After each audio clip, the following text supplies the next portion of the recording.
Samantala, nananatiling baluarte ng mga Binay ang lungsod ng Makati matapos ang landslide victory ni incumbent Mayor Junjun Binay. Naiproklama na rin ang iba pang mga nagwaging kandidato sa iba pang mga syudad sa Metro Manila. May report si Bam Alegre. Honorable Jejomar Elwin Binay Jr.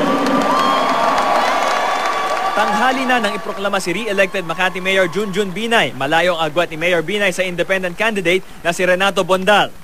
Masaya dahil at least sa pangalawang pagkakataon nabigyan kami ng tiwala muli ng mga taga Makati. Mistulang family affair ang proclamation. Present siyempre ang ama niyang si Vice President Jejomar Binay na nagsimula rin bilang alkalde ng Makati. Muli ring nanalo bilang representative ng District 2 ng Makati ang kapatid ni Mayor Junjun na si Congresswoman Marlene Abigail Binay. Sa amin, winning is just another step towards proving yourself.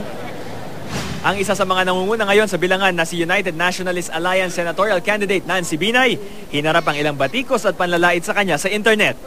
Expected ko na yan na sabi ko nga, I expect more black propaganda not just against me, pero feeling ko ngayon magsisimula na yung black propaganda against my father.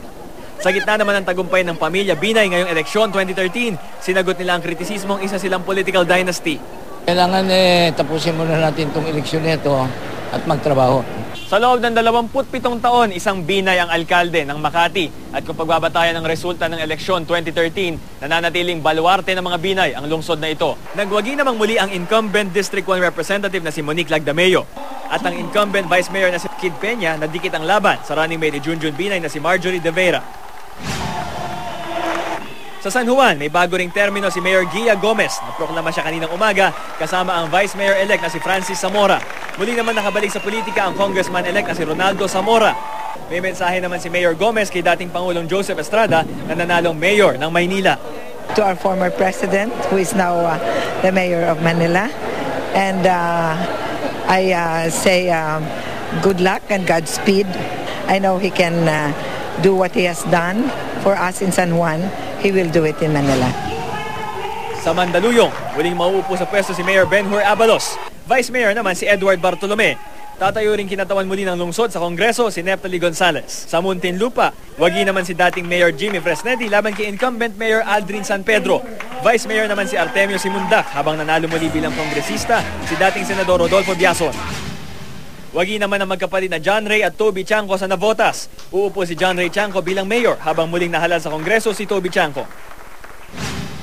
Sa Valenzuela, nagkaroon ng unofficial proclamation ng mga lokal na kandidatong nangunguna sa botohan.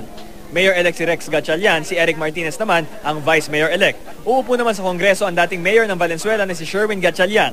Hindi naman pinalad si Shalani Soledad na tumakbo rin sa pagkakongresista. Bam Alegre, GMA News.